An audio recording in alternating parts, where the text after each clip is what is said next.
I'm Steve Gorman. This is the KQ Morning Show. Good Thursday morning, 10/10, October the 10th. Let's get right to it. Here's your top 5 at 6. Last night, as we have been dreading for several days, Hurricane Milton came across the Florida, not the Panhandle, across the, what do you call it? State? The state, the entire thing, the whole shebang. The wiener. Hit landfall right near Siesta Key, Florida. Already incomprehensible damage to property, to human life. This is yet another awful storm. This is the beginning of months of rebuilding and rehabbing and tremendous headaches for all of our friends down in Florida. It's an absolutely astronomical month of weather in this country. Tropicana Field, home of the Tampa Bay Rays, they used that as a staging area for first responders. They had 10,000 cots on the field. Yeah. Just this is, hey, everybody can come here to get away from the storm. Yeah, the roof blew off. Oh, well, guys, it's a cloth roof for a hurricane. Yeah. I guess you got to think of somewhere for first responders to all have a place to go. A bunch of stupid morons. What were they thinking? That is the least surprising headline I've seen is, oh, by the way, that cloth roof blew off in this hurricane. But no injuries reported there at least, so that's good. Ryder, let's get the Pops update. Everything okay down there? Yeah, as far as I know, I'm not going to be surprised if he doesn't have power. He's just outside of Clearwater. He was like, everything's going to be good. I watched so many storms roll through with my dad when I was a kid. He's well versed in this sort of thing. Not one of those nuts that gets his surfboard out and just tries to hang 10 out there. No, not one of those. Storm. He's like, we're 22 feet above sea level. Everything's good. Oh, yeah. So, all right. Well, that said, check in, Jim. We're waiting for you, bud. Sure. Number 4 on your top 5 at 6. It is National Hug a Kevin Day. I had to say that slowly. Do you know someone named Kevin? Give him a hug. Don't you dare. Go crazy here. National Hug a Kevin Day. The first most famous Kevin is still, of course, Saint Kevin of Ireland in the 6th century. I had no idea. Saint Kevin, he was a good lad. What did he do? He invented Guinness? I don't know. I'm not sure what he did, but apparently he's a heck of a guy. The National Hug a Kevin Day, there's a little-known TV show called Kevin Probably Saves the World. It ran for one season in the last, this is recent U.S. television history. All right. Kevin Probably Saves the World. The title character, Kevin Finn, broke the Guinness World Record for most hugs in a minute by one individual, and the showrunners were just trying to drum up publicity for the show. They said, we declare October 10th as National Hug a Kevin Day, and oddly enough, it stuck.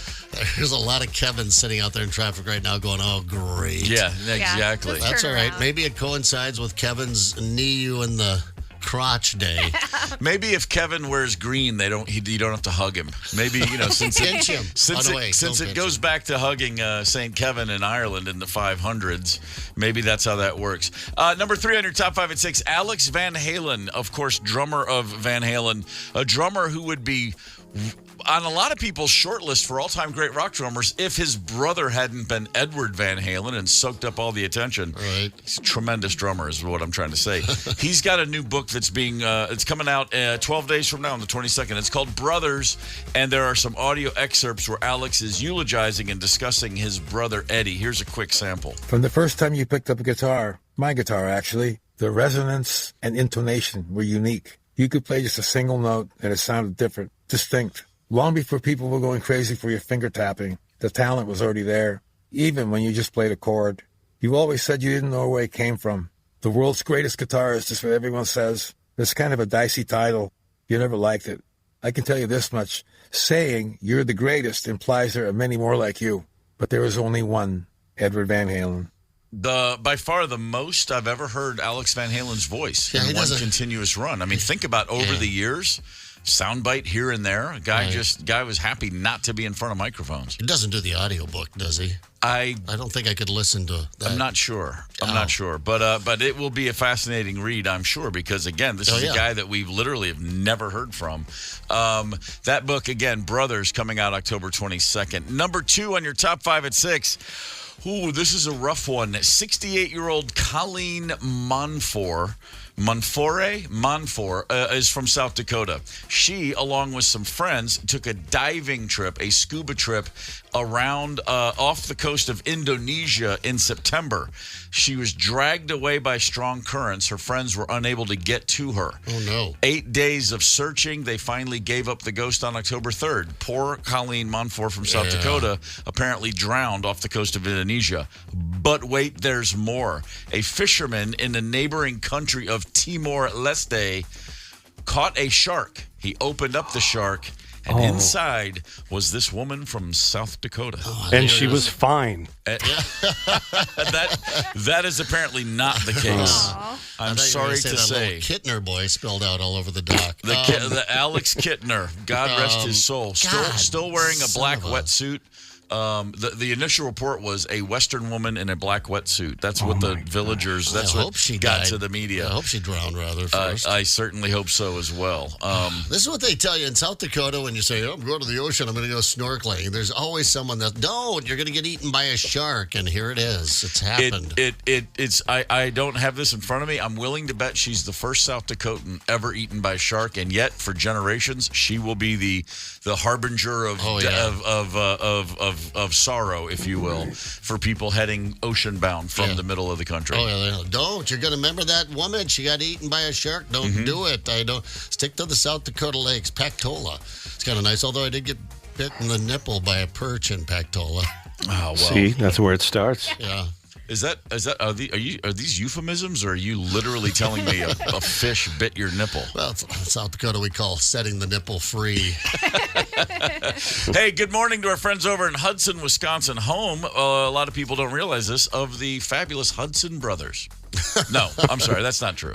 The Hudson Brothers Razzle Dazzle show? Come on, I that was love fantastic. that show. Hudson, Wisconsin, right across the river, over there. You can throw a rock at it if you can skip a stone across the Potomac like George Washington or the St. Croix, whatever you prefer. But it's right there. It's a lovely little town. I've spent a little time in Hudson. It's great. Yeah, I don't get over to Hudson as much now that they sell beer in Minnesota on Sundays. Yeah.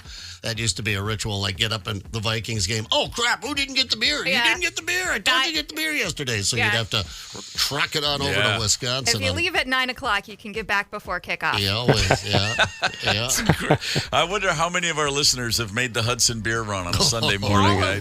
All of them. Yeah. Number one on your top 5 at 6. It is time for hockey. Yeah.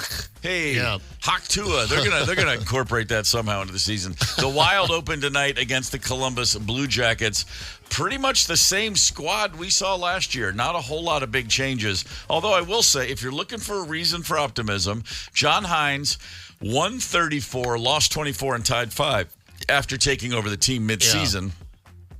He's had them for his whole first training camp. Yeah. There's going to be, I got to think, a little bit more of a sense of we're all on the same page. We all know what the plans are. Let's see what happens on the ice. You're not optimistic.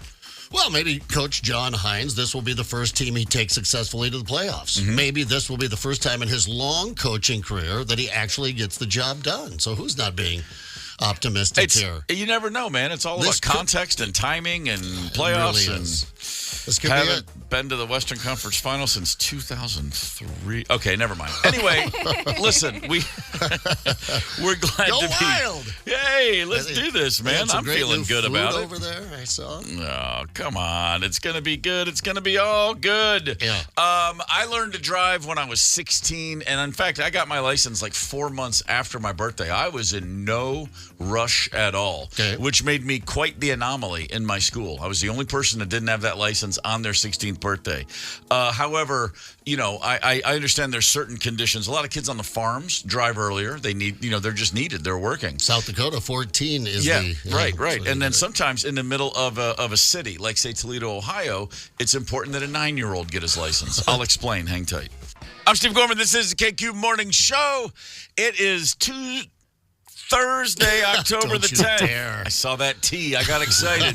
It is Thursday. It is October the 10th. Hockey starts tonight, but let's go to Toledo, Ohio.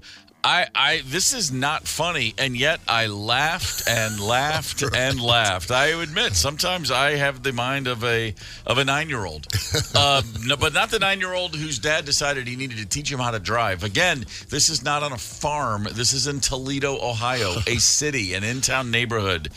A 36-year-old gentleman thought, I'm going to make sure my 9-year-old knows how to, if nothing else, at least back the car out of the driveway. Okay, maybe that comes in handy sometimes. Maybe you're like, hey, I can't, my hands are full. I got a phone call. I got this. I'm doing the dishes, and I need the car out of the driveway. Hey, Junior, go move the car. Maybe, I guess. When I was 13 or 14, my dad decided he was going to teach me how to back the car up because I would constantly say, can someone move the car so I can shoot baskets? Yeah. Again, I was 13 or 14, which is very different than 9. And my dad walked me out. And I mean, you would have thought it was like I was going to take the LSAT the way we went over the rules. It was like, I mean, it was 27 minutes to get me to move a car 11 feet. Yeah. But that's just how Don Gorman operated. It was like, we're going to start at the beginning. The combustion engine started at, and it was like a history lesson. Henry Ford was the first one. I'm like, Dad, I just want to shoot baskets. Yeah. But this, I never hurt anybody. I figured out how to do it. It was all safe. Not the case in Toledo, where 36-year-old Clewan Williams, I'm sorry, he was also hammered at 10:50 in the morning.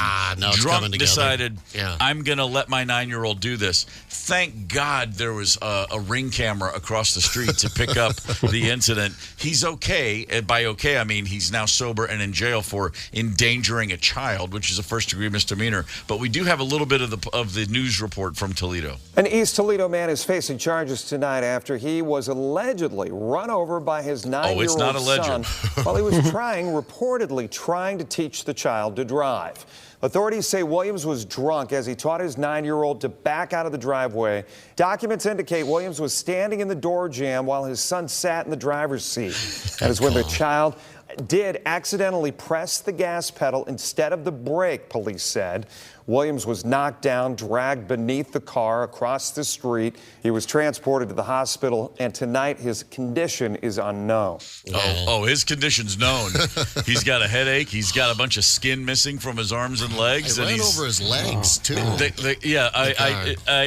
guess I didn't mention. Oh, that's right. The 9-year-old ran him over. Yeah. It makes me think of the Monty Python skit, the Twit of the Year competition, where one of the guys in the Twit of the Year is excluded, or he's disqualified because he ran himself over with his own car. And you think that's not possible. This is the closest thing to it. Yeah, that's pretty good. He used allegedly a lot in there. Reportedly, allegedly, except when he said the kid accidentally hit the gas. How do we know the kid accidentally hit the gas? Maybe it's just like, I'm tired of this dumbass drunk making me do these stupid things. I think I'll hit this one on the right and see what happens. A 9-year-old kid is more than equipped to wait for his moment and seize it when it appears. I would love to know the thinking though of like, I gotta. And by the way, it's an in-town neighborhood, very small yards, little houses. This is not like a long driveway. I mean, I'm just curious, like what would be the situation where this is important right now? Yeah. What is it about? People will. I see it happen in golf carts, much less cars, or on like a motorcycle. But the idea of just ease that throttle a little bit, and people will just full on. they hammer it down with a foot on the gas pedal, or on a bike. They'll just pull that throttle all the way back. Yeah. We've all seen it happen many times. It's just, I guess it's just too tempting. You just want to see what's under the hood. Right. I mean, maybe. I think people panic a little bit too. Could be. A little bit. I can't tell you how many motorcycle accidents involve someone wanting to hit the brake and for some reason they just twisted the throttle. I'm like, dude, what were you doing? What were you thinking there? We're kind of easing in and then you just charged right on into the rear end of that car or that wall. I don't know. I just twisted the throttle. Yeah, okay. That happens. Yeah. 92 KQRS presents Iron Maiden, October 22nd at XL Energy Center. Get your tickets at 92kqrs.com. Time for a history lesson. Hang tight. I'm Steve Gorman. This is the KQ Morning Show. Gotcha, yeah. Thursday, October the 10th is the day. This is the day that it all starts to come together for Steve Gorman. Yeah? A couple months ago, I was talking with a buddy of mine. I ran into him, and I hadn't seen him in a year, and he looked amazing. I said, dude, what is happening with you? He goes, just finally eating right and working out 5 days a week. Oh, wow. And my response was, damn, I was hoping you were going to say just simply drugs. Because I want to look like you, and I don't want to eat right or work out. I mean, I wanna, but... Leave it to the Danes to come through in the pinch. Scientists in Denmark have come up with a drug, a pill. You take it, and they say pretty much it mimics the benefits of running a 10K. Oh, you get all that? You build that muscle mass. You tone your body. Easy. Oh, easy. No, but it does mimic the effect that running a 10K would have on your metabolism. Oh, It brings the body into a metabolic state corresponding to running 10K at high speeds and on an empty stomach. So you get the benefits from fasting as well. oh, wow. So exercise, that triggers the release of a hormone that suppresses your appetite. And another one that flushes fatty acids from your bloodstream. So exercise is good that's very simple. This pill does all that and more. Literally, like you can go run a 10K or you can just pop a pill and feel good about it. Now, you don't get the muscle mass. Your legs don't get stronger. Nobody comes up to you afterwards and puts a ribbon around your neck and wraps you in one of those cool blankets, and nobody high-fives you and you don't get your picture in the paper. Right. But, you also don't crap your pants. You also, you also don't have to, work out every day and watch what you eat. That's the way I'm seeing it. This is going to pair nicely with my new PS5 Call of Duty game. That's what I'm saying. Yeah, right. Oh, dude, you'll be like one of those the scouts they send out, like in Desert Storm. Yeah. They'd send guys out ahead of the troops and they'd go out for 72 hours at a time, Recon, and come back. baby. Yeah, they Recon Ranger. They'd never sleep. That'd be you. This would be great. There's Uncle Frank's solution every time I'm going to go for a jog, trying to cut a couple of pounds, getting ready for ski season. I don't know why you just don't drink more, Brian. All you got to do is just drink more. All that working out. That's right. And you could just be sitting around drinking more. You never see a fat alcoholic. And I never really have met a fat alcoholic. Oh, that's really true. It's funny. The person that I know in life that as far as I know has done the most cocaine of any person I know is very overweight. Really? And always was. I'm like, you just didn't do enough, I guess. There's always the Not weirdest for thing to me. lack I'm of like, trying. you are high every day of your life and you're a pretty big guy. Could be a gland issue. Could be a gland issue. Yes, it's big boned. That's probably exactly what it is. The only downside, don't get too excited about this pill coming soon because so far, they've only tried it on rats. But hey, that's where all the good drugs start. Good drugs start in the rat population, and then they tighten the screws a little bit, cross some T's, dot some I's, and then they put it into humans. I like that they say this could be helpful for people that suffer from this condition or people that can't otherwise. No, that's not who you're going to try. No, it's for lazy bastards like me. Like Ozempic, or anything they came out with. Viagra, wasn't that supposed to be for blood pressure or heart medication? Originally, it was to lower blood pressure. Yeah, they made a few more bucks selling it as a boner pill. They certainly did. But all right, and what about Ozempic? Is that out now? That's not in. That's bad. It's out. Those things are still just coming on, man. They're more and more and more. You can tell Ozempic is here to stay because you see all the off-brand ads and like, hey, it's the same active ingredient as Ozempic, and it's called Mike's. I'm Mike, and I lost weight with my own version of his bathtub Ozempic. You know what I mean? Used to have, it's like made in a still out in the backyard. I'll take it. Yeah, you'll drink one shot of this, and your body will reject food for the rest of your life because we will tear a hole right through your stomach. Hey, good morning, Oakdale, Minnesota. If you're out there east of town, east of St. Paul on 694 Oakdale Ways, give us a shout. I don't know what I would do in Oakdale, drive through it, I guess. You breeze right through Oakdale. You don't even realize you're there. Yeah, right. It's kind of like one of those, it was a suburb at one time, now it's just a neighborhood Sucked right over there in St. Yeah. Paul. So I'm not picking on you. Love me some Oakdale. I mean... Hey, the people that live there love that's the slogan. You won't even know you were here. Yeah. Keep out the riffraff. Keep the secret. keep that under wraps. We're full. And speaking of things that can do the work for you, like this pill from Denmark, have you heard about the power hiking pants? There is a pair of pants. They're called Mogo pants. MO/GO. A short for mountain goat. That's what they're calling. Yeah. All right, check this out. You put this pair of pants on your body and you get 40% more leg power. There's a built-in exoskeleton on each pant leg, and it helps you push off while going uphill. Right. And then when you're coming downhill in these hiking pants, it helps to lighten the load and protects your knees, because the knees coming down, much harder workout than knees going up. And they're made out of mountain goat fur? They're made out of chaps? Tibet. Yes, again, the Tibetan ibex, specifically it's the nut hair from a Tibetan ibex. No, that's the softest hair of all. A company called Skip is making them. You can pre-order Skip. Yeah, right. like as in skip the workout. Let your pants. To the loo, It's an exoskeleton. It literally moves you as you're walking. It's like those little bicycles. You always see a guy riding a bike, and you're like, hey, he's not pedaling. What's happening? And it's got the little motor on there. Yeah, It's really, those electric bike people. those electric bikes. And then they pedal when they go past you. Like, I know, I can see your not battery. like it. You're not fooling anyone. You described it pretty well, but here are the inventors, I guess. The same way that sleepwear is something that you wear when you want to sleep, movewear is something that you wear when you want to move. You can think of it like an e-bike for walking. On the way up, it really kind of offloads some of those big muscle groups that are working their hardest. We like to say it gives you about 40% more power in your legs on the way up with every step. And then supports their knees on the way down. Mm-hmm. All right, all joking aside, this has been on my radar for a couple of years now, because the old knees are grinding. They're not what they used to be, and I still like to pretend when I go out west and do some skiing. So, and it was for the skiing in particular. Can you wear them when you ski? Yeah, they make a set of these for skiing. The technology was originally introduced, and for $25,000, you can have a pair. I'm like, well, I just need can I get half of one? We'll put an installment plan in. But yeah, so I went, oh, thank God they cost $25,000, because now I don't have to worry about buying them. I They're would so think it'd be cheaper range. to hook up a harness to yourself that has a guide wire over top, like the buses in Europe. They have that electrical. They run on electricity,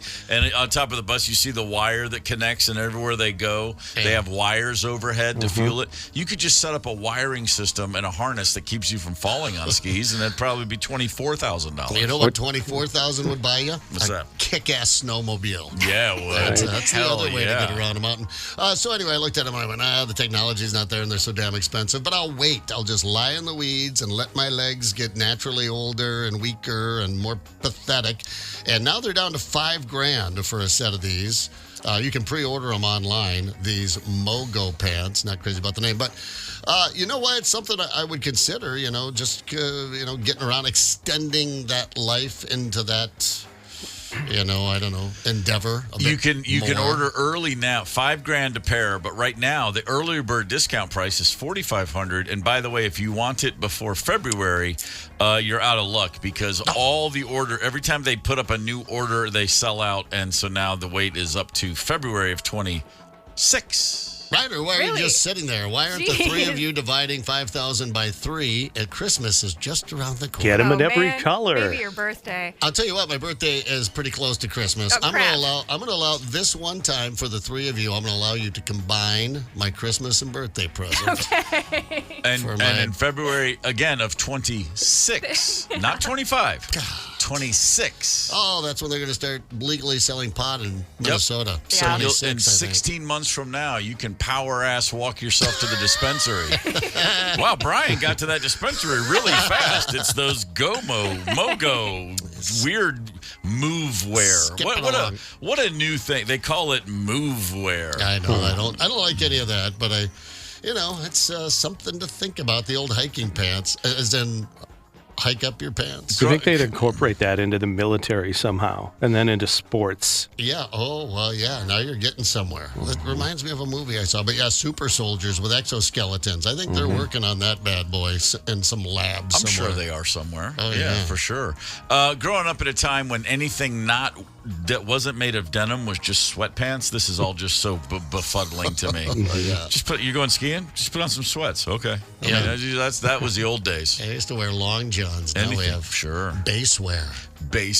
Oh, please. Hey, we've all had a wide variety of jobs. Anybody does over the years. I'm curious, what's the costliest mistake you ever made on the clock? Hang tight.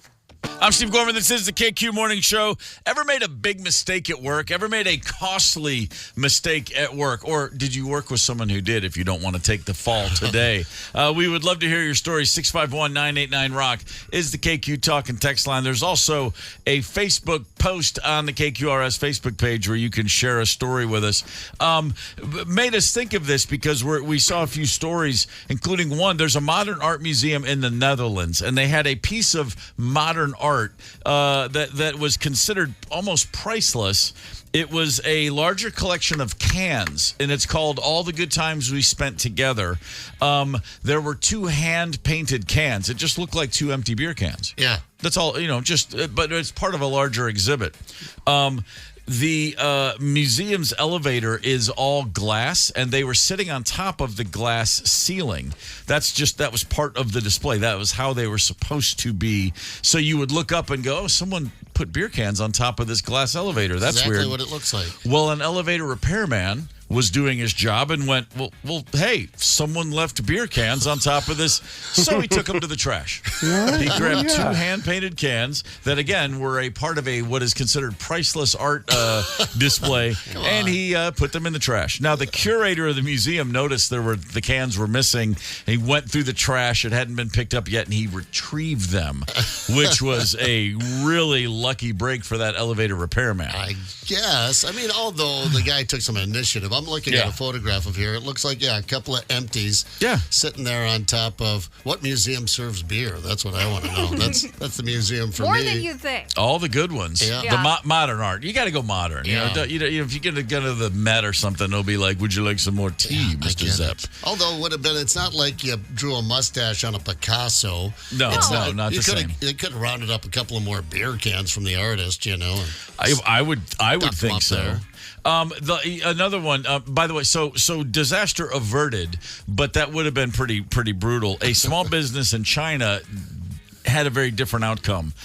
An employee accidentally labeled some of its washing machines at the wrong prices. It's a small company in China, and they build washing machines. And an employee, again, put the wrong price on an online shop. And all of a sudden, they sold 40,000 washing machines in one night. They're always watching, aren't they? Those bargain shoppers. The power of a misplaced decimal point. It's pretty incredible. To the tune of about $4 million, this small company's in trouble. And they're begging the people who made the orders, please cancel your order. This was a mistake on us. Every now and again, you'll hear about an airline putting up on their website, you'll be looking for a flight, and you're like, what, $7? That's weird. Right. And within 5 minutes, the airline, someone, they always, but they have to honor the tickets. If you get a flight to Australia for $22, Qantas goes, crap, that was our bad. But this small business in China, they can't do that. They're just hoping for the goodwill of customers, which really, it makes sense. It's not like they can fulfill that many orders. Yeah. But anyway, so these kind of things happen. And if you did make a mistake and you're going to share a story, I'm curious to know if you can attach a dollar amount to that error. Tony, Pants Plus, you caused a warehouse fire. Is that correct? No, shoplifting was the issue. That was it. But my first day at a radio station, and with my boss sitting in the studio with me, I knocked a cup of coffee into the soundboard. You really did? First day, you're the reason there's a sign that says no drinks in the studio. My God. These soundboards go for, about 20 G's or something like that? Great impression, boss. Good hire. Was it black coffee, or had you creamed and sugared it? Oh, I put all the goods in what there. A waste. Yeah, and it started to spark. Yeah. That is tragic. Ryder, any on-the-job costly errors in your career? The one that I know specifically how much it costs is I was working at Target in Burnsville in high school, and I had just started as a cashier, and somebody came by, and they were acting kind of fishy, and they did the quick change thing on me. So my drawer was short, like $98.15. And I was just real confused. I should have caught it when they tried to tip me at the end of the transaction. That should have been like a signal, but wow. I missed out on that one. Yeah, ouch. Damn. So. Yeah. Zepp, I grew up on a farm, man. Oh, right. Brian, Sure. are you listening to me? Brian, listen to me. Look at me. Listen to me. make sure you put coolant in the tractor before you take it out, all right? It's usually a lot of coolant. Make sure. You got it, Brian? Repeat it back to me. Got it? And then 3 hours later, when I blew up the engine on the tractor, the entire engine on the only working tractor on the farm. That was a bad one. But in Aberdeen, South Dakota, my first radio job, I dropped the Effenheimer on the air by accident, obviously. Okay. All right. And it was a $5,000 fine, and they canned me. And the same day they canned me, they called me back and said, actually, would you come back? They're going to forgive the fine or whatever. So they didn't. Oh, wow. I'm like, all right, so you don't have to pay the $5,000? And now I can come back to work? So I went back to work because they were paying me $750 a month salary. Should have given you the $5,000. They should have gone to the fine. Yeah, right. Could use it for leverage. I got about a $500,000 mistake on the ledger. Oh, yeah. that's I mean, half a that's a big mil. one. Kinda. You could say there were some decisions made from point A to Z that added to that factor. But long story short, you can read. No, you can't because I left it out of the book. There's a whole story in the history of the Black Crowes. 1989, right before our first album came out, we were rehearsing at a guy's house, and he was going to be our tour manager. He had some industry experience. He's a nice fella. Had us over, and then he had been begging us for months, I want to manage the band. But he wasn't a manager. He was like a tour manager. He's a crew guy. And we kept saying, no, dude, we're going to get a real manager. We're going to get somebody who, knows how the industry works. He was a cool guy, but he wasn't a manager. All right. It got, and then he started to get really upset. We found a great manager, the guy that managed the band. We found the right guy. And then this other dude, his name was Kevin. Hey, it's Hug a Kevin Day. Hey. I'm not going to hug this Kevin. Smack a Kevin upside the head, maybe. We were at his house one night, and again, long story short, he was bemoaning that he knew he should have been our manager, and he was getting emotional, and we're all drunk, and he was kind of weepy. And I was like, dude, you got to put a sock in this, man. I mean, like, I'm nice. I can accept it. But if you keep going to the other guys with this, you're never going to be on the road with this. I'm sitting at a table at his house. There's a Trivial Pursuit game in. Someone had left it in mid-game. And I looked at the little piece, the pie wedge thing. You put the 6 pieces in. Yep. And I took a cocktail napkin and a Sharpie, and I drew what looked like a pie with 6 slices. And I put the initials of the 5 band members and his initial in it. And I said, here, you're one of us. Are you happy? I did that, sarcastically drunk, to be like, here, man. Because I kept telling him, like, dude, you got to. And then I got frustrated, and I was annoyed, and I thought, well, this will shut him up. No, he sued us and said that was a contract where he was 1/6 of the band. Oh, my God. No. I did that in December of 89, and I spent 2 weeks in court in 1996 because of it. What a D-bag. Oh, yes, he was. Oh, my God. And yes, he is. Oh, my God. And so all those years. Now, of course, when he filed suit, we probably could have paid him off for not that much money in the grand scheme of things. Mm-hmm. But we were like, no way. We're not giving this guy a nickel. So instead, we paid our attorneys hundreds of thousands of dollars for 6 years of legal representation. Because that's how obstinate and pig-headed we were. Well, I mean, you could have saw that coming, for crying out loud. No, you'd have to be smart to see it coming. Instead of drunk and sitting in a band. Oh, hey, this is fun.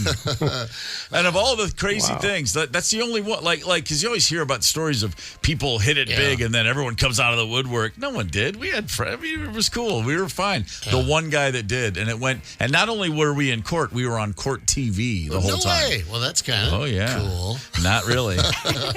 So that was mine. Between that one and then the only other one I can think of from touring, and because that was the longest job, if you will, I ever had. Yeah. My cousin was working for the band, and we had a bunch of backdrops on the stage, and they were set up on the, like a curtain rod thing, and lights go down, and you start at one end of the stage, and you run across the back of the stage from right to left or left to right, and you pull out a backdrop, a huge backdrop, and it was his turn. We were at a gig, and my cousin was working there, and he was getting ready to run one out, and he somehow ran the wrong direction and thought it was stuck on the roller, and he pulled harder and harder, and then this giant stage backdrop that was, I don't know how many thousands of dollars to construct, it just tore right down the middle.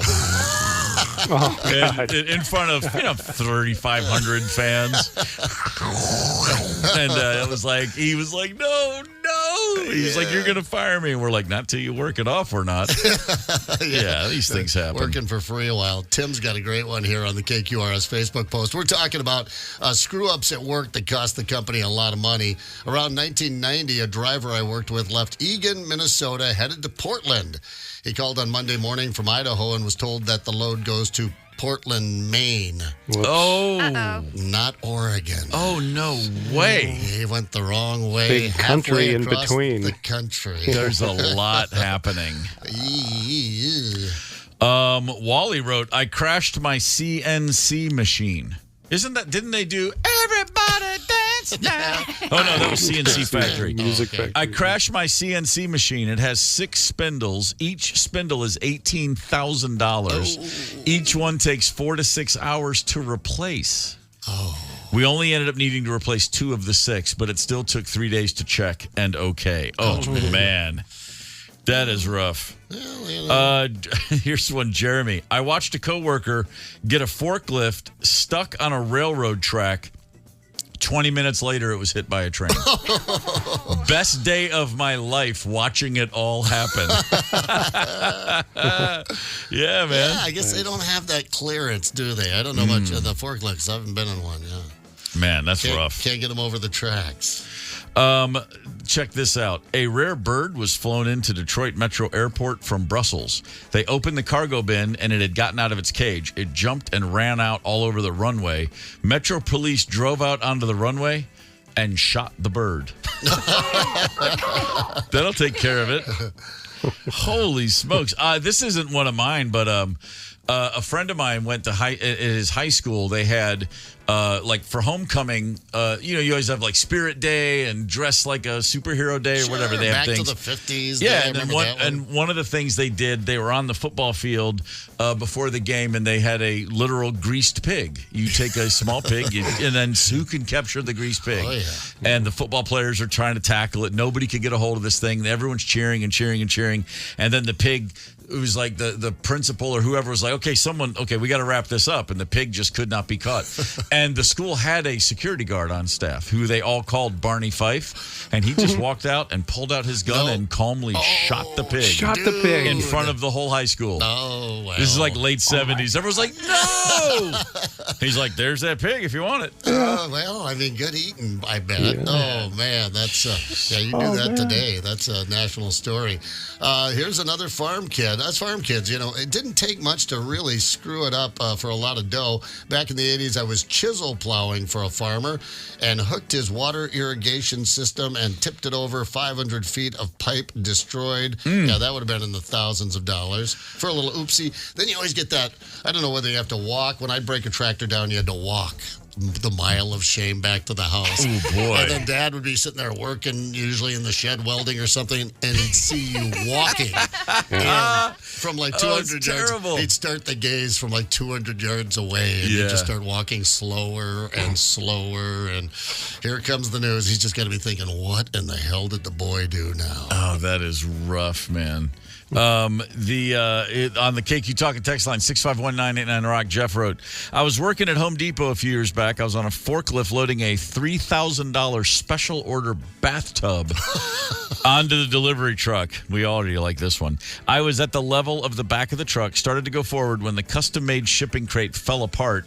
The tub dropped about 7 feet, breaking into multiple pieces. It was made of ceramic. A $3,000 tub. I mean, hey, if you can afford it, you're putting it in a nice house. I get it, but yeah, I'm sure that $3,000 came right down on the company's head.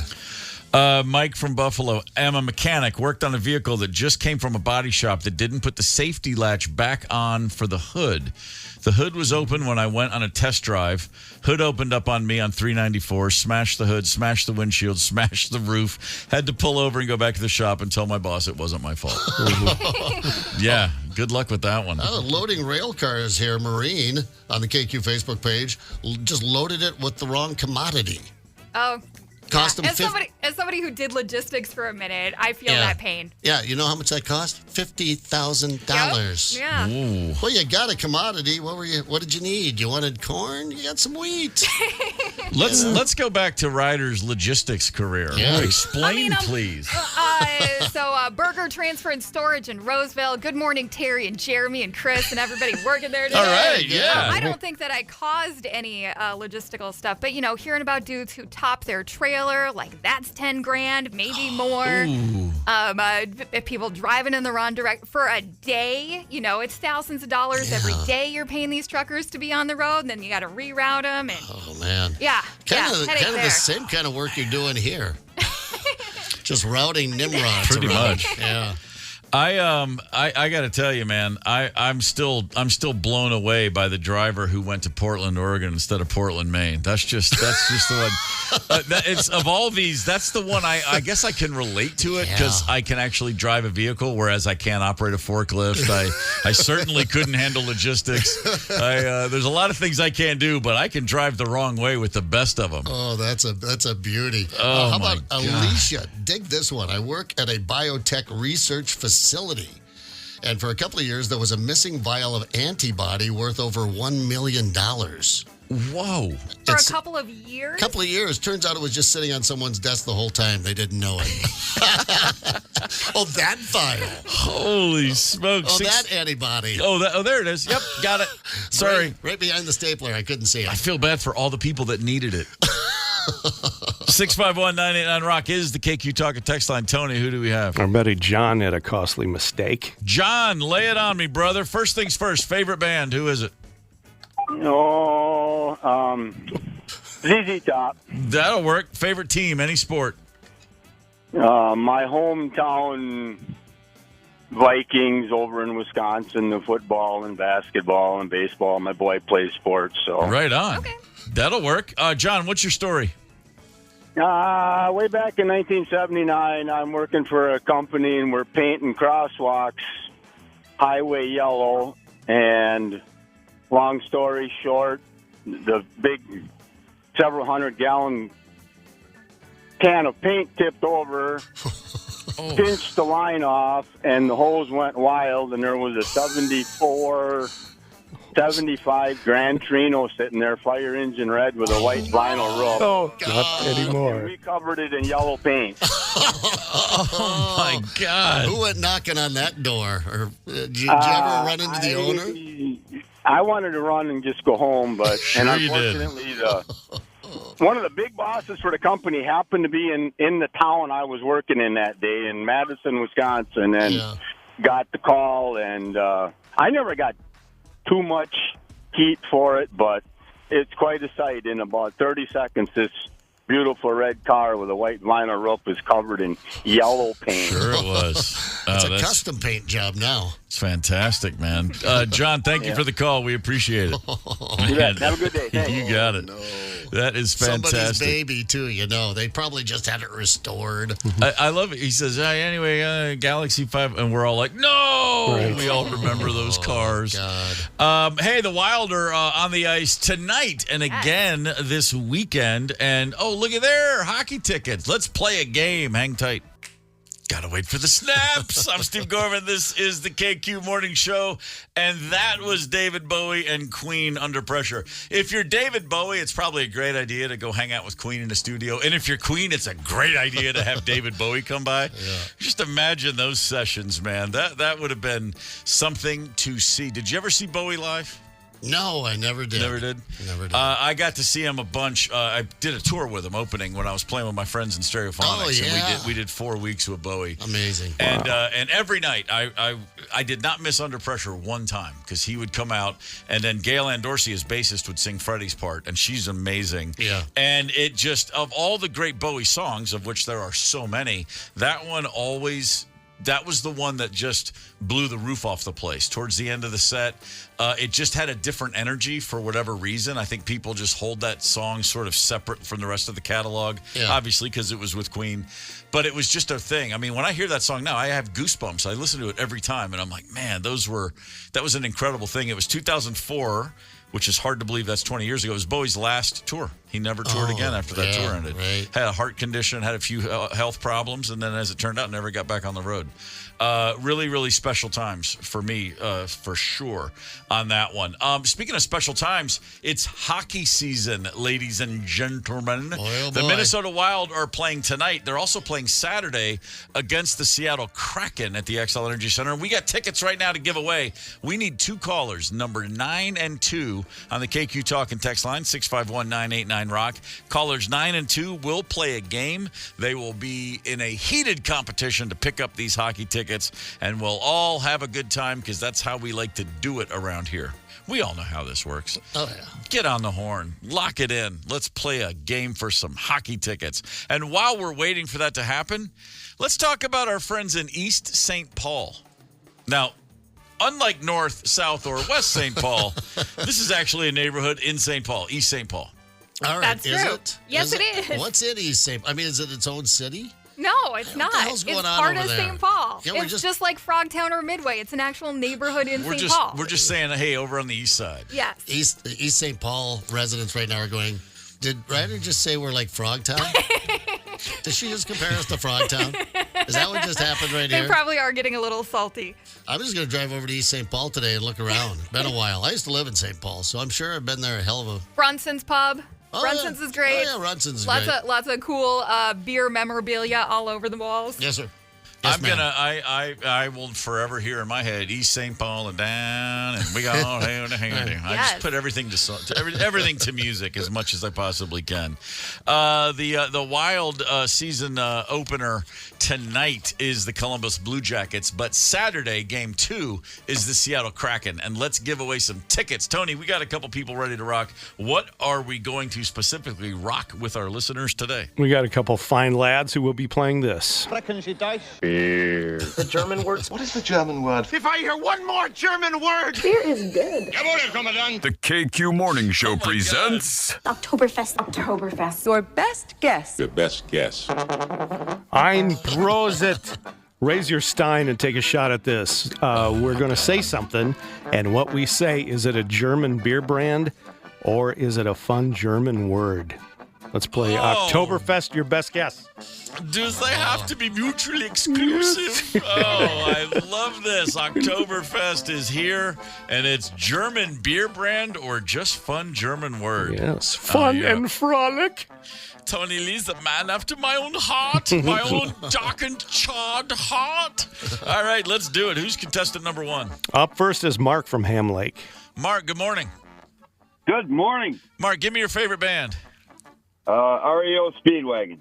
Right on. So tough summer for those guys. Who's your favorite team, any sport? It's going to be the Wild. Sure it is. Well, good luck to get these tickets, brother. Thank you very much. Yeah, let's play a little. What's the actual game called again, Tony? Sorry. Oktoberfest, your best guess. Oktoberfest, your best guess. Good luck to you, Mark. Thank you very much. All right, Mark, you tell us, is this a beer brand or a fun German word? First up is Grolsch. Grolsch. Joyce? I'm sorry? A beer brand. Correct. It is. Grolsch. Yeah, it doesn't get any easier to say the more you have. But yeah. Right. One more Grolsch. I like the ones with those top pops. It doesn't have a bottle cap. It's got the thing in you, and then you can close it again. That's what I always loved about the Grolsch bottles. They had that you could seal it back up. Yeah, the first time I saw that was in Germany. Yeah, I was like, oh, man, that means I can sip this slowly or just chug it like every other beer I drink. Sip it slowly. Right on, Mark. Marky Mark, number 2 is Hockershore. Hockershore.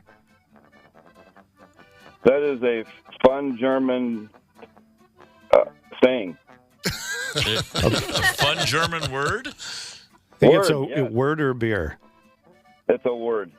Sorry, Hockershore is a beer. Refreshing beer. Hockershore. Hockershore. Washed up on the Hockershore. All right, Mark, number 3 is Purzelbaum. Purzelbaum. That would be a word. Correct. It means somersault. Somersault. Yes. That's I like that. Rarely does the English word match the German, but somersault's a pretty great word. Mm-hmm. Yeah, it that's is. a good one, yeah. Purzel, okay. I don't know which is cooler. Mark, number 4 is Oberdorfer. Oberdorfer. Oberdorfer. That's going to be a beer, I guess. That's right. It is a beer. Straight. That's what I say when I forget something. Oberdorfer. Where's my head? All right, your last one, number 5, is Sitzpinkler. Sitzpinkler. That's going to be a word. Oh, it's not just any word. I believe I know what that one is, Tony. Do you? I think it's a Gorman? man who sits down to urinate. Yeah. You are correct. I think we've covered that here on the show. It's to go pee-pee. I could stand, but then I would be no different than the wild animals. All right, Mark, 4 Nice for job. 5. My man is up to his Oktoberfest Your Best Guess. He's up to snuff on that one. Sit tight, Mark. We're going to put you on hold for a minute. Tony, who is contestant number 2? Let's bring up Jared from Robbinsdale. Jared, good morning. Good morning, Mr. Gorman. Jared, give me your favorite band. The Eagles. Give me your favorite team, please. The Charleston Chiefs. Okay. Little explanations needed here. Yeah, right. Slapshot. Good old movie called Slapshot. Oh my gosh! Of course. Been a while. My Oberdorfer. Of course. Very well played, sir. All right, Jared, good luck to you. Oktoberfest, your best guess. Jared, number 1 is Doppelbock. Doppelbock. No clue. Well, You got two okay. You got a choices. 50-50 chance here, brother. Beer brand or a fun German word? One Doppelbock. German word. I'm sorry, it is a refreshing beer. Bach. I Doppelbock. thought Doppelbock was a beer that looks just like that other beer. When you start seeing 2 Bachs. Yeah. All right, Jared, number 2 is Schwamdruber. Schwamdruber. That would be a beer. No, I'm sorry. It's German. It means, like, forget it. No hard feelings. Schwamdruber. Schwamdruber, Jared. Schwamdruber. Forget it. All right. That's all right. You got 3 more. Make it happen, Jared. Number 3 is Korzendonk. Korzendonk. That is a beer. That's right. Damn straight it is. Throw Nice, down. Jared. You're on the board. Throw down a Korzendonk.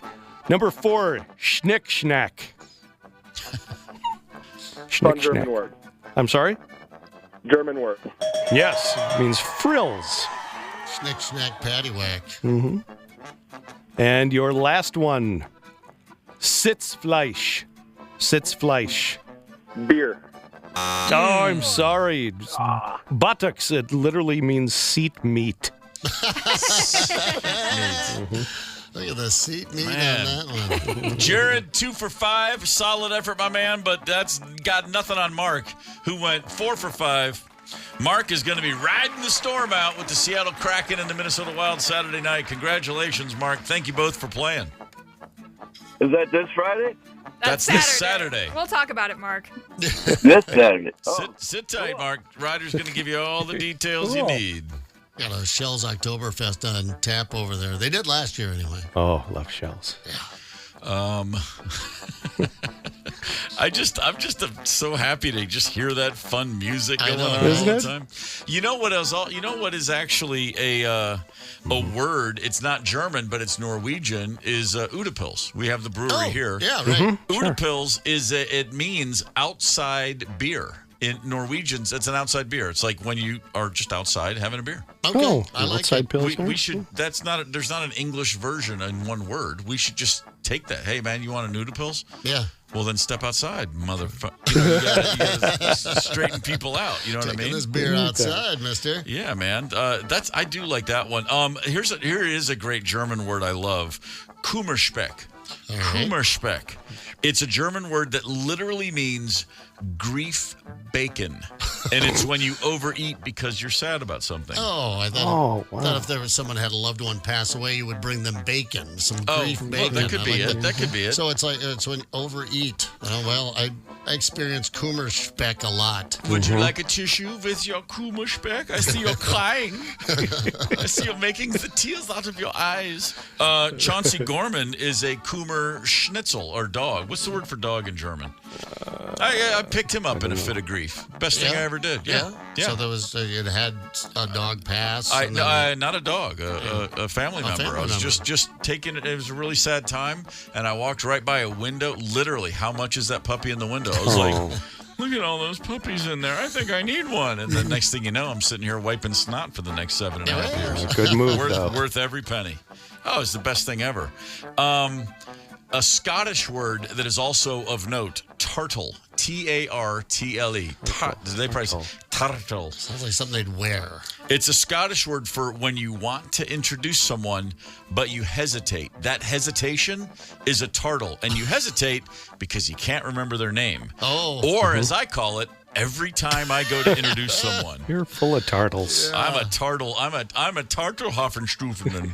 I know it. Don't you hate it when you think you have a guess in your head, but you don't feel confident about it, and you say, listen, I just forgot your name, and they tell you the name, and it was the guess. You're like, I was gonna guess that, which sounds disingenuous now. I did actually stumble across a great thing probably 10 years ago because someone said it when talking to me. They went, "Hey, this is oh my God, brain fart." And what do you and you go, "Oh, yeah, I've had that, Steve." Yeah, sorry, Steve. And I was like, "Oh yeah, it's just that simple. Just admit you can't think of their name instead of me going, "Hey, man, this is." I start coughing, hoping they'll introduce themselves. Right. Yeah, everyone sees right through it. I used to think it was funny for a short period of time just to say a name. Hey, Wendy. No, it's Lisa. But no one else ever thought that was funny. I was the only. I was like, but I just kind of. Anyway, Lisa. Did that on purpose. Been a while. Yeah, my Uncle Larry was big on this one. There he is. Hey, you. Yeah, big guy. There he is. Yeah, there's trouble. That's always the one. We've talked about mistakes we've made on the job. What about a mistake of the job you took? Is there any job that you wouldn't do for double the pay? How about triple? Hang tight. I'm Steve Gorman. This is the KQ Morning Show. We're happy to have you with us. Thursday, October the 10th is the date. We're very happy to be on the air with you. We've been talking throughout the day. Worst mistakes we made on the job. You can hit us on the KQ Talk or text line, 651-989-ROCK. There's a post on Facebook, KQRS Facebook page. You can add a comment or two there. We've had some great ones, and we'll share a few more with you. But right now, we were talking about jobs, and then the question comes up like, what's one job you've seen, done, know someone who's done it that you would never want to have anything to do with? And there's a poll. People were talking about the most undesirable jobs. They wouldn't do it for double their pay. They wouldn't do it for triple their pay. And the first one that jumps off to me is skyscraper window cleaner.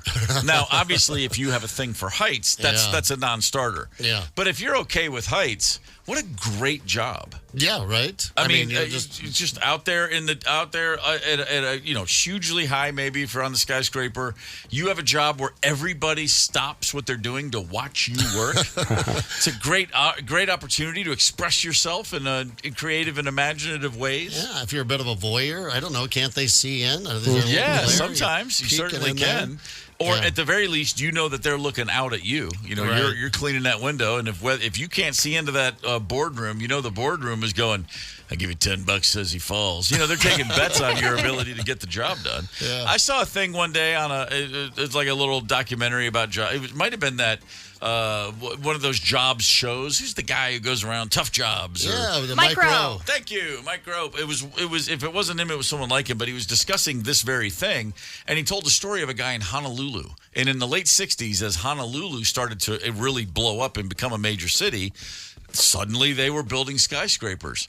And there's a guy living there, grows up in Hawaii, has never been anywhere else in his life, and he realizes why do no one's cleaning the windows? We don't have anybody to do that job here. He does a little bit of research and confirms, there's no one that does that work. If we want someone to come in and do our clean the windows, we fly him in from California. He's like, how hard can this be? Does a little research, starts his own company, and the man locks down every building in the city within like a year, and he has to go hire and train people. But by the time he's 30, he's essentially retired, millions in the bank. He's got the whole city in one window washing company. Man, pretty strong. Yeah, very strong. Yeah, that's he a was thinker. saying, he was saying it's a great job. You get to go up high. You got a nice breeze. You get out in the sun every day.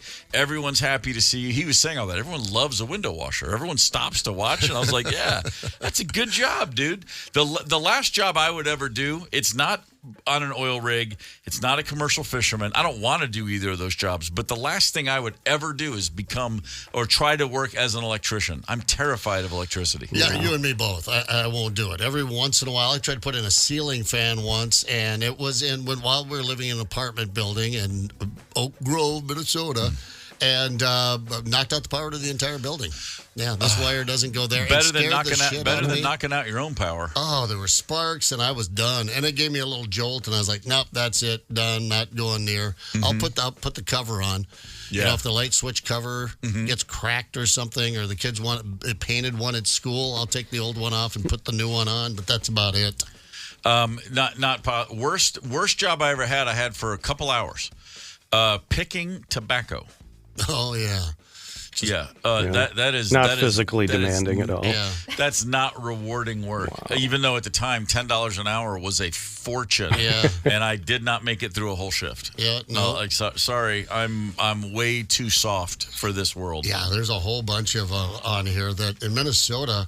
Meat packing plant worker, also the same for South Dakota and Wisconsin. My brother did it for a bit. Actually, we had a lot of friends because 2 meat packing plants out in Huron, South Dakota, near Woolsey, and a lot of people go there for jobs. I was not one of them. I figured out, went fishing and got high. I don't know how I got away with it, but that's where they ran off to work for a bit, and no one liked it, and no one ate a lot of my favorite foods after they worked there. So I'm like, all right, that's a lose-lose right there, but it was a good paying job, and I'm glad people are out there doing it for us. On the KQ Talk and text line, someone wrote cell tower light bulb changer. Very high, lack of structure to hang on to.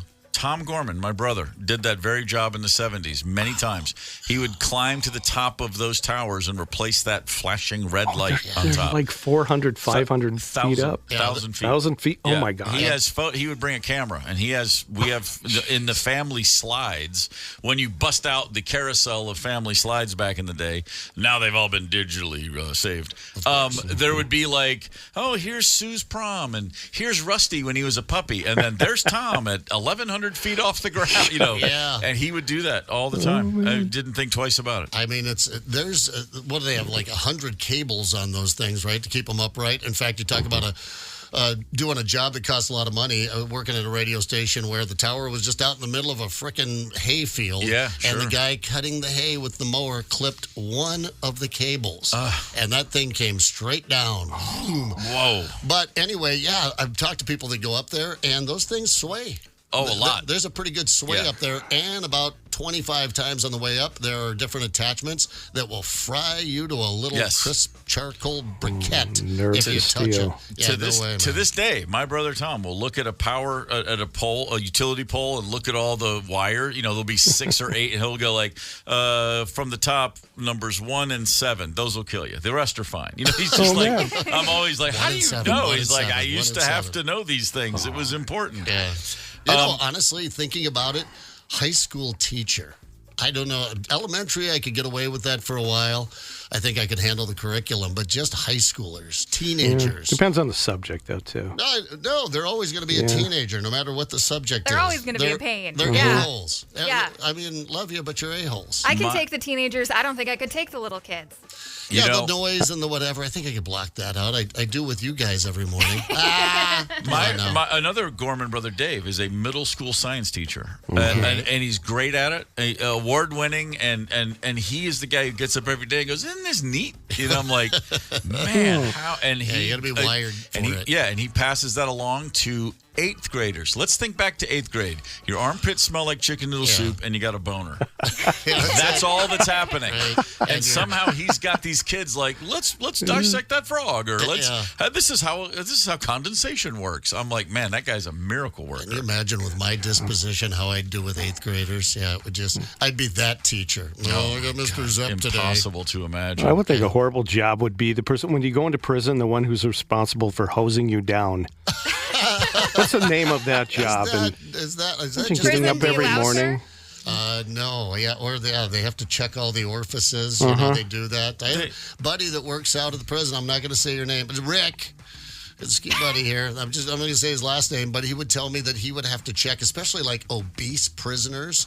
They would smuggle food out of the cafeteria in the folds. In their folds, they had a guy that would stick hard-boiled eggs up in his fat folds, and they would have to. And I'm like, why would you have to let him have the freaking? Let him have an eggs? egg. I mean, Yeah. God. It's not. They're not trying to lose weight in there, but I wouldn't want that job. I don't know what the job is. The hosing the prisoners off. I don't know what that job's called, but I do know that the training for that job starts early, and you're the kid everyone picks on. That's who's really good at that job. Really good. Do you have any jobs that involve me hosing down other people? Most of them bigger than me. Great. Yeah, right. Where do I sign? But yeah, I could never. To your point, Zep, being a teacher is. I say this, both of these two things completely from the heart. I have respect for no one more than teachers, and I could never in a million years pretend to be a teacher. It's like that is just a bridge too far. That's like having a superpower. That's like being able to fly to me, that you could maintain that career for decades, much less minutes. Right. I mean, that's how I see it. In Spring, Texas, you may be interested to hear that at Northgate Crossing Elementary School, several teachers have come up with a new way to kind of get through the day. All right. And parents noticed throughout the school during this school year, a bunch of parents of lower school kids, all around the same time over a course of a few weeks, started picking up on the fact our little angel's not sleeping too well at night. I wonder what's going on. And one of these parents looked down, and her daughter had a little sticker on her notebook, like a starry design. Mm-hmm. And she said, "What's that sticker?" And the daughter said, "Oh, I got it at school. It's a sleeping sticker. My teacher gives it to me for sleeping time." What? This is news to the parent who's like, sleeping time? What are you talking about? Other parents saw the same stickers. They all start talking, as parents do. Next thing you know, these special stickers, the kids are sleeping during school because there's an allegation that members of the school were administering sleeping supplements to students. If I was a teacher, see where I would head with that's where I was going. First of all, there's a sleeping patch.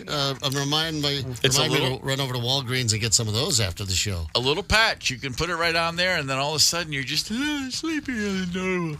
Yeah. And then the kids are wide awake overnight at home. Those son of a guns. I mean, wouldn't that knock them out for a while? Here's some parents talking about it. She said it's a sleeping sticker. I asked her, "Where do you get this?" She's like, "Well, my teacher gives it to me for sleeping time." The next day we went up to the school. We bought the evidence up there.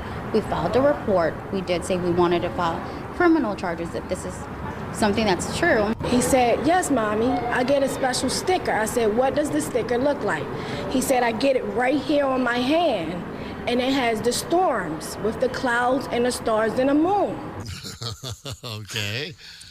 Well, I mean, I get smokes. It's wrong. I get sedating one's own self as a teacher of little kids. I get like taking the edge off yourself. Man, knocking the kids out, that's a whole nother level. Yeah, a little hooch maybe in the coffee, Yeti or something like that. But leave the kids out of it. Well, there's going to be a criminal investigation. I'm sure there is on that deal right there. Got a follow-up text, Zep, to your story. Wally said, "Zep, if you knocked out the power to an entire apartment building switching out a light fixture, that's the sign the building had terrible wiring. Household 110, 120 AC shouldn't carry enough amperage to knock out the power like that. Breaker panel was wrong. You are off the hook, my friend." Well, it was 125 Oak Grove over there. That is an old building. And I don't know that it was to the entire building, but I know our hallway was dark when I went out there. And very nice. Thank you for that, Wally. Yeah, appreciate it, Wally. Wally's the guy that does the work. I'm the guy that doesn't. That's it. We've been receiving texts. We continue to get texts of mistakes people have made on the job. 651-989-ROCK is the KQ Talk and text line. Feel free to lay those on us. I'm John. I drive a front-load garbage truck. One early morning, I drove through our transfer station's truck wash, not realizing my forks were raised just a tad because it was dark outside. I took down the first part of the truck wash, pretty much destroyed. Thousands of dollars of damages. I wasn't fired, but I was on thin ice for a while. I would imagine that was very true. Jeff here hit a light post in a parking lot during his first driving test in an ambulance. And watched a buddy drop a pallet of pickles from 2 stories up at a warehouse. That just sounds like fun. Pickles are coming down. Pickles everywhere. Shane on the KQ Facebook post, I submitted a waiver request for $86,125. Fairly large waiver. But my assistant processed it for $861,250. Ouch. Whoopsie. Hey, I was behind a city bus a couple days ago over here in Northeast, and the driving was at best just really not erratic, but just a little slower than should be. Yeah. And I'm like, what is this guy doing? What is happening? And then I looked at the bus, and on the back where you see where it says where the bus is going, you have the digital, it says student driver. I was like, oh, they're teaching someone. I suppose And then immediately, all the things I wanted to say, I felt so bad because I thought, how stressed is that person in there right now, getting out, driving around town in a city bus for the first time? No way. Oh, that just really, I've probably, I've never given a thought to the plight of our bus drivers as they're learning how to operate those vehicles with jerks like me right behind them. I was just thinking of Let's go already. Or I'm so frustrated. Or peeling up beside them and then cutting right in front of them before they pull out. Yeah, I never Absolutely did that. awful. David on the text line worked in a warehouse back when CDs were just coming out. We were storing CD cases for a guy that didn't have the space in his small business. He got a huge order for CDs and sent a truck over to pick up the CD cases. The forklift driver tipped over 2 6-foot-tall pallets of CD cases, and they basically exploded. Long story short, small business owner ended up going out of business and sued our company for $750K. I bet he did. They settled out of court. Later that day of the settlement, the same forklift driver put both forks through the side of a truck box. And he was surprised at being fired. Well, that's good. Maybe we've got something in the office he can do. Yeah, really. 651-989-ROCK. Tony, who's on the horn? Rick from St. Paul had a boo-boo at work. Rick, good morning. Hey, how are you? Great, brother. Give me your favorite band. Guns N' Roses. All right. Favorite team. Any sport. Wild. I like it. Go Wild. Go Wild. What do you got for us, brother? So, a long time ago, I was a bouncer for a nightclub. I was working barricade. Band, I don't remember the band, but they were pretty boring, so I wasn't paying much attention. Next thing you know, I see somebody coming over the barricade towards the stage, so I grab them in a kind of a headlock. It turns out it was the singer of the band. Yes! Oh, that's great. Steve exploded when you said that. Oh, it's so funny. It's pretty embarrassing. No, he took you just did the world a service. Every singer's asking for it. Perfectly played, sir. Yeah. That's awesome. Thank you for the call. Man, Have a good one. I love that. The Black Crowes had a giant Donnybrook at a gig in Scotland in 1991 where we and a bunch of our fans, in the middle of the show, got into it. My singer dove into the crowd. Yeah. I chased him in there. Sure. I was like 2 on 1,000. Our bass player jumps into the fray, and house security, when they come to break it up, they took him. And I watched in a theater in Edinburgh, Scotland, I watched 4 men manhandle my bass player and put him up over their heads like he was on a spit and run him up the aisle into the lobby and out of the building. What? It's like the show's still, we're not done yet, and he's in the band. They thought he was just one of the troublemakers. Did you ever see him again? He came flying back down. We jumped back on stage and started playing without a bassist, and then he came running down the aisle and hopped up and finished the song. Do you remember what triggered that little kerfuffle? I sure do. A bunch of guys throwing coins at our singer. All right, I'm with the singer on this. Oh one. no, it was he was very much in the right, because a coin in England, especially a pound coin, it weighs about a pound. They're thick and heavy, and when someone wings one at you and hits you in the head with it, you want to jump on them, and that's what he did. Yep.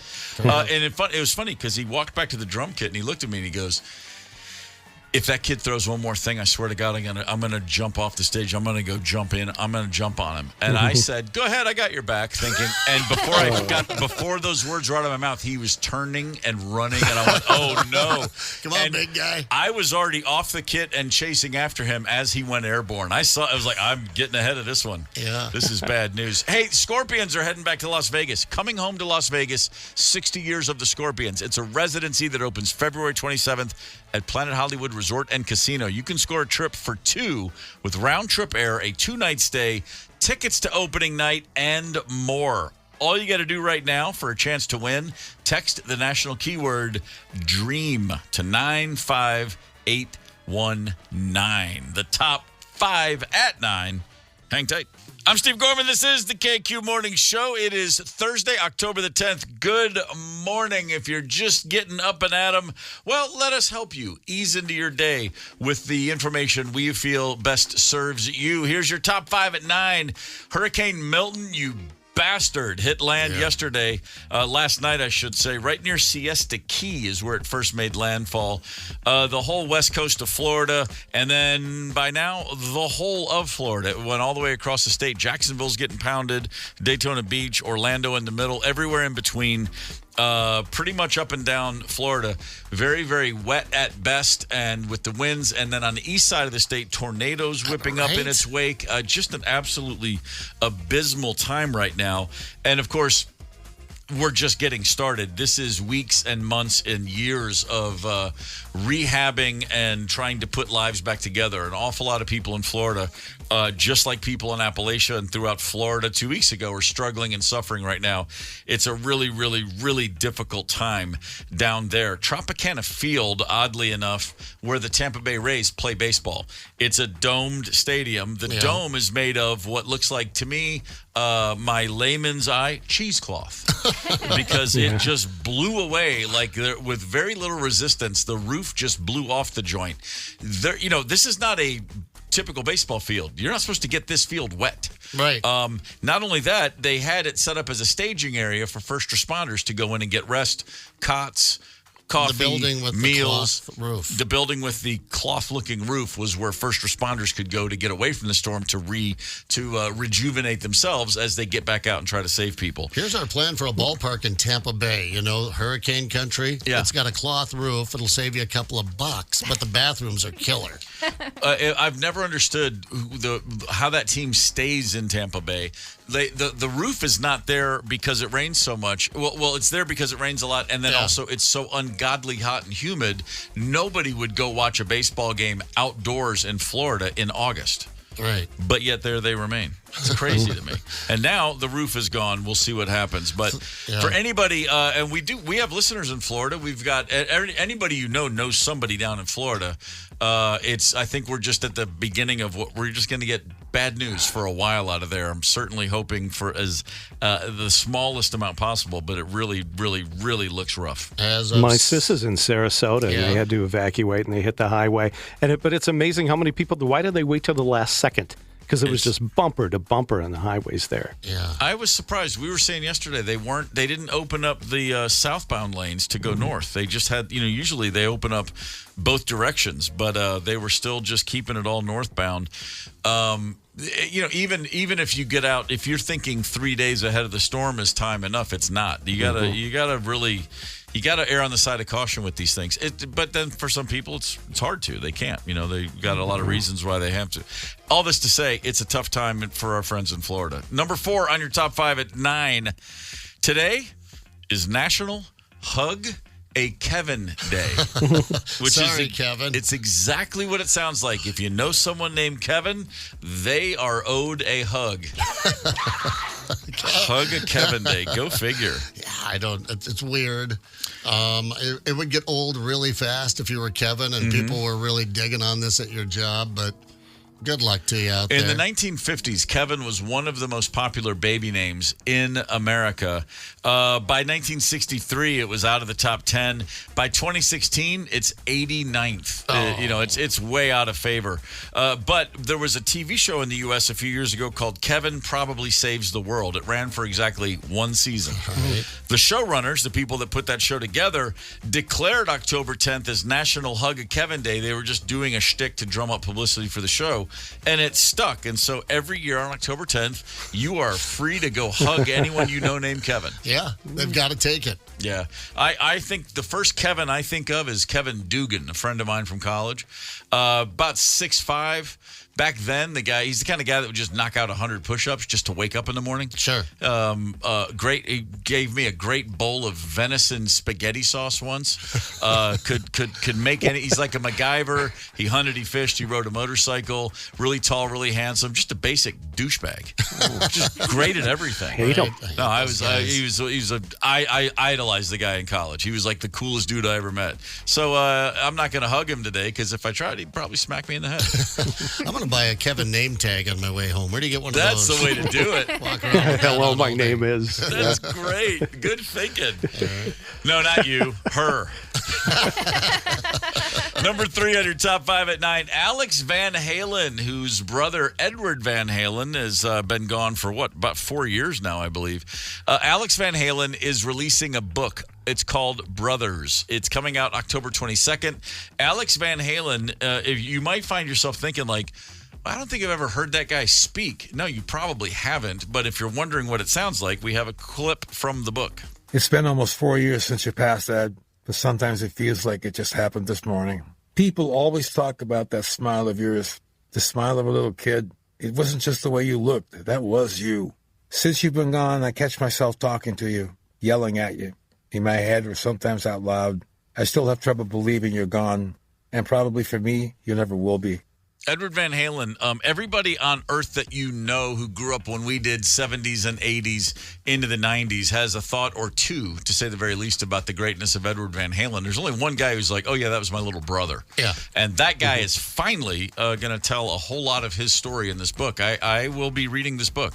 Alex Van Halen also just overlooked for being such a great drummer because his brother's Edward Van Halen. It's kind of like, yeah, no, you're really great, but look at that guy. I mean, that's like he spent his whole career like, I'm pretty great up here. I don't think he was sweating it, but I'm just saying on the list of great drummers of his generation, Alex belongs right there aside anybody else. Yeah, not a lot of great insight into Alex Van Halen's life. He wasn't the kind of guy that just shared it a lot or wrote a lot of his own stuff. So, yeah, this will be a fantastic must-read. Number 2 on your top 5 at 9, Colleen Monfort, 68-year-old resident of the state of South Dakota, was on a scuba diving trip with some friends in Indonesia last month. On September 26th, Colleen was dragged away by strong currents. Her friends were unable to get her back in. She is lost to the ages, lost to the waters, and then after 8 days, they gave up the search. They couldn't even, it became a recovery as opposed to a search and rescue. They never found her. They've just given up the ghost, as it were. Her friends returned home. Down shore a little ways in a small fishing village, a fisherman pulled a shark to shore this week and cut it open. And I can't believe I'm saying this, but there, inside a giant shark, was Colleen Monfort from South Dakota. Holy God almighty. I mean, South Dakotans were not meant to, we don't even have many lakes out there. Just water isn't our thing. And, in fact, there's always that when you say, oh, I'm going out of the Caribbean, I'm going to Mexico for my winter break or whatever. I'm going to do some snorkeling. You're going to get eaten by a shark. We always say that, in jest because we don't belong in the water. The fisherman who caught the shark said it was obvious the shark was, in quotes, not in normal health. And he's seen fish that have swallowed plastic or fishing nets. It had that, however they act, this is how this shark was acting. And he thought, oh, it clearly just took in a bunch of plastic. And it's a mercy killing to kill that animal because it's struggling so much. And so he took it open, cut the shark open to see what it was, and made this incredibly horrifying discovery. Gross. Yeah, pretty gross. By the way, according to reports, there have only been 11 confirmed unprovoked shark attacks in Indonesia since 1580. So they've been keeping records for a long time. Yeah, they have. But not very good. That can't be real. Not very good records. What do you know about Indonesian record protocols? Here's what I do know. A woman from South Dakota just got cut out of the belly of a shark in Indonesia. Yeah, that's enough. That's going to be generations of South Dakotans will tell that tale. Oh, yeah. Yes, they will. Oh, yeah, now it won't be, you get eaten by a shark. But you remember that woman, South Dakota, got eaten by a shark. Everyone's going to Florida for spring break. Not you, young man. You stay on the land. Why do you think we named you Colleen, honey? It's to remind you. You just go hang out at the Corn Palace. There's a pool at your hotel. Morning shout out right now. Let's say hey to our friends up in Wyoming, Minnesota. Your fine town confused the living hell out of me my first week on the air up here because you guys were telling a story about Wyoming, and I'm like, why are we talking about Wyoming? It still does. It's really far away. And then I went, look at the map. Oh, I'm sorry. I didn't know there was a town in Minnesota called that. Yeah, every once in a while. I was in Wyoming. I'm like, what were you doing out there? Yeah, out there. No, up there. 30. Wyoming. No, I go straight to Laramie or 35, whichever. Yeah. Tonight over in St. Paul, the NHL season commences. All right, here we go. Minnesota Wild will be hosting the Columbus Blue Jackets. This is you've got a nice core of veterans. They've been playing together since the 2021 season. Erickson, Hartman, Kaprizov, Spurgeon. You got some really good. This is a team with. It's not a team without talent, not by a stretch. Yeah. However, you can always do things a little better, and this is largely the same team we saw on the ice at the end of last season.